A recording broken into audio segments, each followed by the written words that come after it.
I believe that the single attribute that will define a human's ability to succeed or not in the future will be their ability to adapt. The world is changing faster than it ever has, and we're just getting started. Medicine is about to start speeding up. Technology is already speeding up. Our currencies are changing. Our economy is changing. Technology is changing at exponential rates. So humans' ability to adapt is truly going to be the thing that allows you to thrive or simply survive. So how does adaptation energy apply to meditation?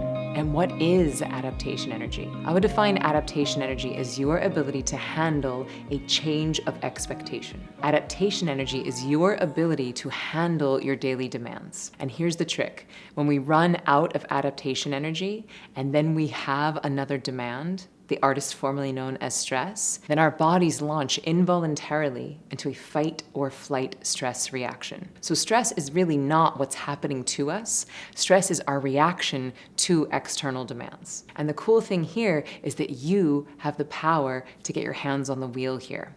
You have the power to change this. Because while none of us can control what's happening externally, all of us can control how we respond to external stimulation. Right? We can't control what's happening to us. We can get in charge of our response to what's happening. So, adaptation energy. What does that look like? Let's say that you wake up on a Monday morning and you accidentally oversleep your alarm. So you have a tiny change of expectation, a tiny demand, and it burns up some of your adaptation energy. No big deal. You get ready quickly. You leave your house on time. You jump on the freeway, it's supposed to take you 20 minutes, get on the freeway, it's a parking lot. It now takes you 45 minutes to even get to your exit. By the time you get off, you've burned up some more adaptation energy. You're now late for work, and so you pop into the coffee shop real quick to get some coffee to amp you up. The barista is like, hey, we're out of coffee, but here, take this chamomile tea on the house. And you're like, I don't want your stupid chamomile tea, get that out of my face. Change of expectation, burns up some more adaptation energy. Now you get into work, you're 45 minutes late, and your boss is like, thank you for everything, we're gonna have to let you go. And you're like, what? This is the first time I've ever been late for work, you're firing me? So now you call your partner and you're like, babe, I just got fired from my job. Do you think that you could make dinner tonight? I might need a little extra support.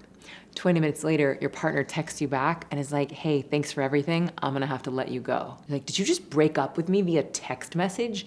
Huge change of expectation, burns up some more adaptation energy. And now you get home after the worst day of all time and pour yourself a glass of, water, or maybe something a little bit stronger, and it slips out of your hand and the glass shatters on the kitchen floor. Now guess what you're gonna do? You're likely gonna start crying, you might punch the wall, you might run away from the glass. Now, this is a $2 glass that you can replace tomorrow at the store. But here's the thing, it doesn't matter how big or small the demand is.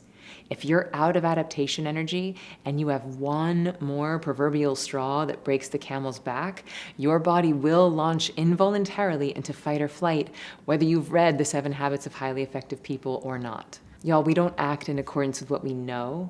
We act in accordance with the baseline level of stress in our nervous systems. This is why it's imperative that we commit to an everyday, twice-a-day meditation practice. And I'm not talking about a free app. I'm not talking about a guided mindfulness practice.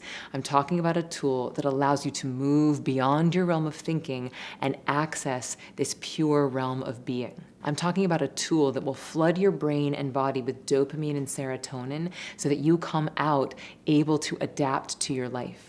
So that you come out of your meditation practice ready to adapt to this new world which we're creating together. So if this sounds exciting to you, if you're like, you know what, I don't want to be running on empty.